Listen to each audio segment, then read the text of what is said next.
Hello, and good day, and welcome back to another episode of MapleBased podcast. This is episode 4, so we're breezing on through here with my co-host Manny_Ottawa. Hello. Hello, Chris.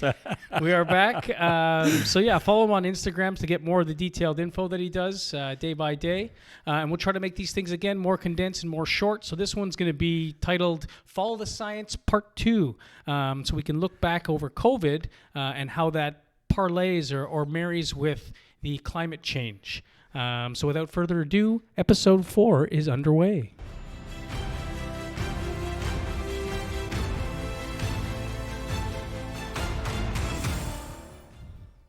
All right, so episode 4. Let's dig right into this here. All right. Well, Chris, as you can see, the very first post or graphic is the NASA. NASA tracks CO2 emission in the atmosphere. Mm-hmm. And basically, they're the preeminent authority that tells you how many parts per million. Yes. And so you can go to their site and see it. I took a screenshot of it. And as you can see, they started around January 2005. And I think it was around 378 parts per million. Yeah, and now it's like very close to 420. Mm-hmm. And you see the graph there. Mm-hmm. And that should tell you something in and of itself. And basically, that there's been a very consistent rise in CO2 in the atmosphere since 2005. The graph shows it all. But let's look into deeply, what does it all mean? So there's been a lot of big events from 2000, just in this graph alone, from 2006 up to 2023. So within those big events, did anything happen, or was there any outlier?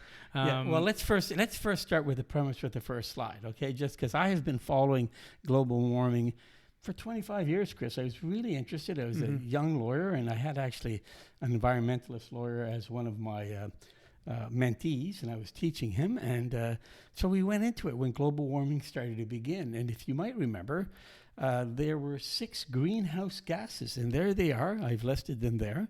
And of the 6 greenhouse gases, they represented about 1 to 5% of the total atmosphere.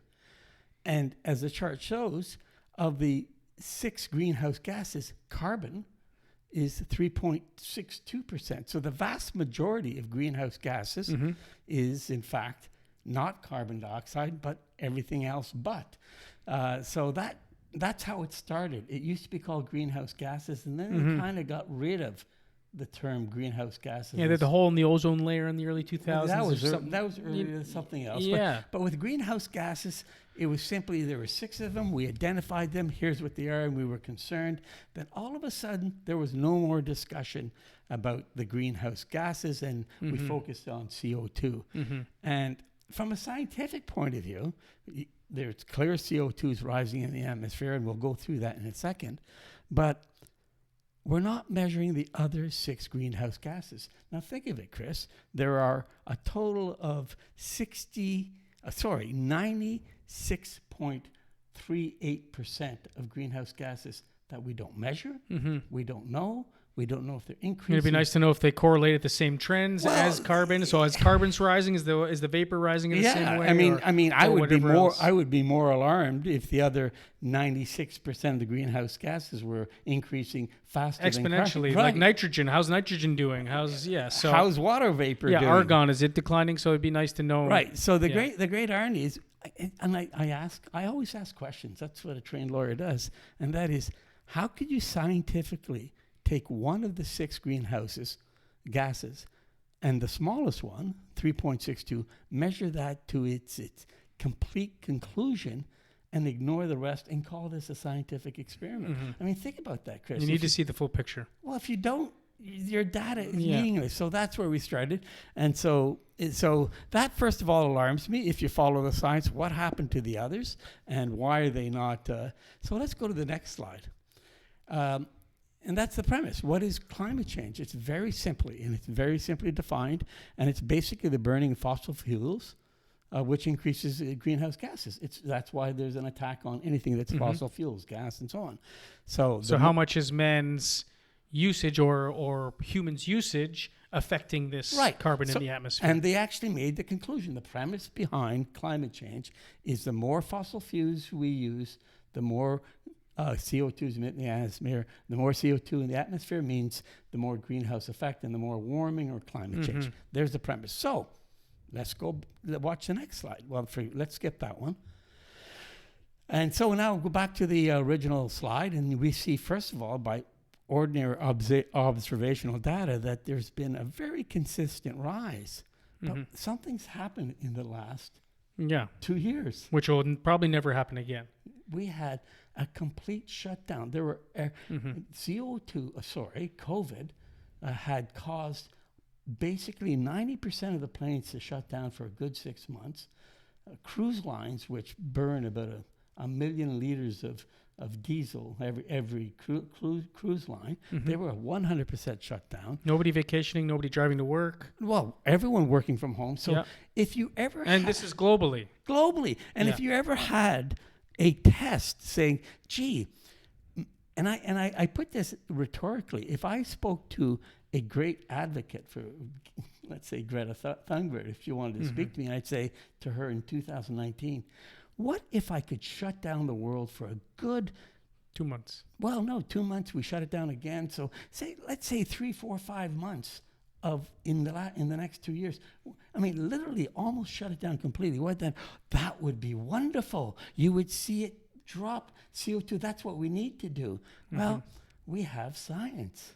We actually can look at it. What actually happened? Nothing. There is a little dip here. I don't know what year this would correlate to. I mean, maybe that could be the end result that you could, No, that's 2022. But let's say the lag. Let's say there's something. So let's attribute something. So I did some math because that's what you're supposed to do. Observationally, I can see nothing. You would expect something dramatic. We nearly shut down the world for a good period of time in 2020 and parts of 2021, and you don't see any. Yeah, some sort of course correct. A little flat line here would be nice to say. Okay, and then that would give us the clear understanding.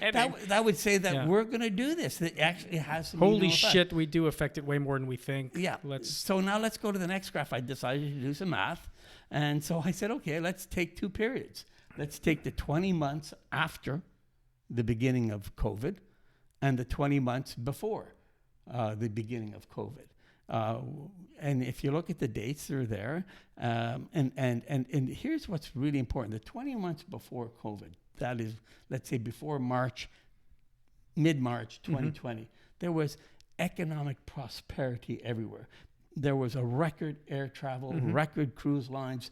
Stock market at the highest, everyone's spending. The economy was booming like crazy for the last 4 or 5 years. But if you look at the last 20 months, it was producing 0.318 parts per million per month, i.e. in those last 20 months, each month we've added 0.318 in its absolute prosperity time.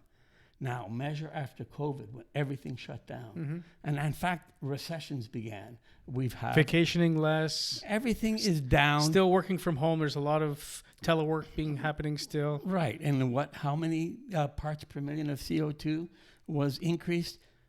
0.314. Almost identical to the boom times. So if you look at the 20-month periods before and 20-month period afterwards, almost identical. We literally shut down the earth. And we caused no difference.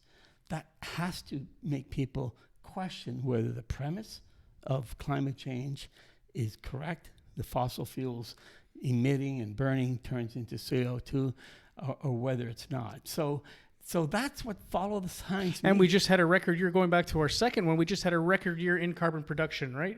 As well, last year, remember, or this year, they said that they had a record production of carbon in the atmosphere. That's right. Well, right. Yeah, so we're still producing a shit ton of carbon. We're adding to the atmosphere, and the atmosphere is at the high 420 now, 419.53. And that's as of November 18th. That's the latest data from NASA, and so it could be closer to 420 now. But 420 is over the 4.5 billion years of the Earth. 420 is pretty low in many of the periods. But the point we're trying to make is, if you follow the science and you accept the premise that man's consumption of fossil fuels adds CO2 to the atmosphere, and thereby logically, the non-consumption, the stopping of fossil fuels will therefore stop. That's not true. It didn't happen. That's the only conclusion you can come. Now, if you could go back to part 4. Or another point too, when everyone's working from home, right? Yeah, no. I mean, everyone works from home, so therefore no one's burning carbon, and therefore you would expect to see a drop in carbon emissions in the planet.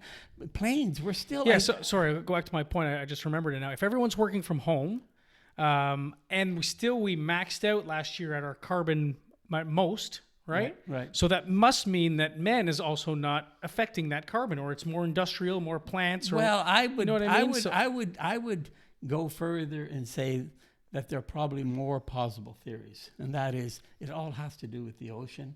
The ocean is 80% of the warming in the world, and the ocean decides, and there's a whole theory. But I don't want to get into other theories because viewers I just want to follow strict science. I mean, if someone says to me that the man's consumption of fossil fuels is a direct correlation to to the emissions of carbon in the atmosphere, therefore global warming or climate change, the science doesn't prove it. And then I did a chart a long time ago, and this is why I've been on this for 25 years, following very carefully. And if you go back to it, Chris, I did an analysis. One more. There it is. So if you look at that chart carefully, I took all the percentages of the Earth atmosphere and took Canada as its player within the carbon emissions. And if Canada has been trying to stop carbon emissions under the Harper government, there was a slight reduction, but we've been basically the same, slightly increased for the last 10 years or 20 years when we've been trying to reduce our carbon. But let's assume, I took an assumption, let's say we drop carbon emissions by 20%, which is literally impossible, but let's say we do so. What does that mean to the Earth's atmosphere? It's a change of 0.0000003 in the atmosphere. And we're not measuring anything else. We're not measuring the other 5 greenhouse gases. It's absurd to think that this scientifically proves that carbon, the man's consumption of fossil fuels, is directly related to climate change. And that's the simple point. Now, Canada, now here's an interesting point, and you'll love this, Chris. You know that your father was born in abject poverty in Italy. Our carbon footprint, because we had no electricity, we barely had food. That's how bad it was. But my 5 brothers and my parents, our carbon footprint was 0. Zero. We immigrated to this great country, and our carbon footprint, I'm not going to tell you, but it's much bigger than 0. All right? You know, Dad's house and cars and so on. So we all did well. Canada's been great to our 5 brothers. Now, look what's happening today. The immigration has increased from my time of about 100,000 to 500,000. And most of these immigrants come from zero carbon input.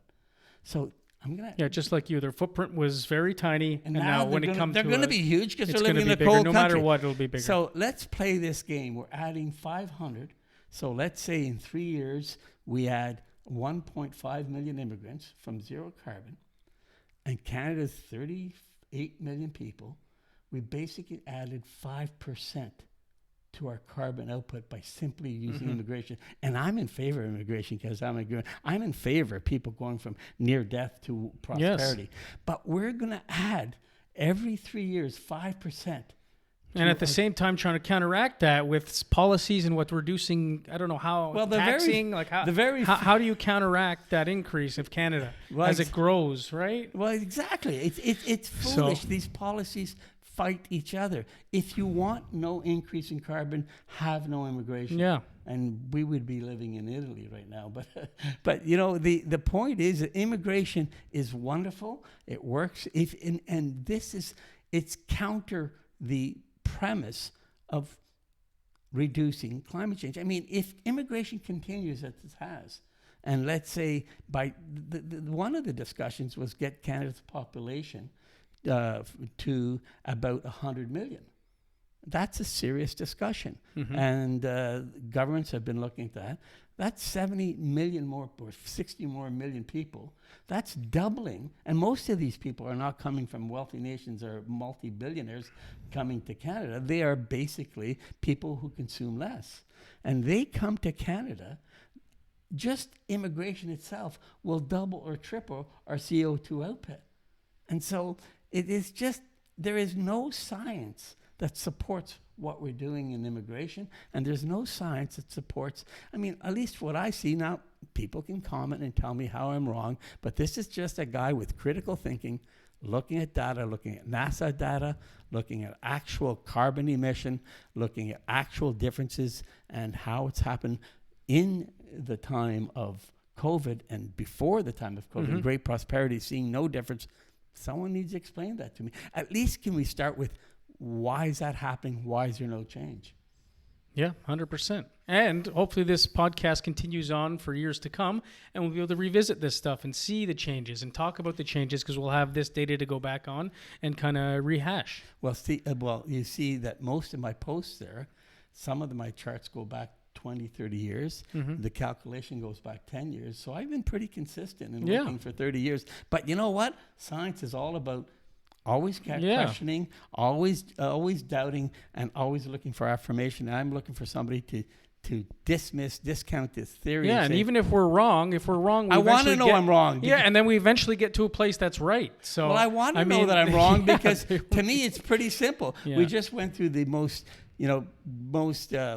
historic, unprecedented closing of the world, and we saw no change in emission into the atmosphere. That's exactly right. There you go. So that's another Follow the Science, and we'll keep going with these guys. And on to the next one. Thanks again for tuning in. Thank you. We'll see you soon.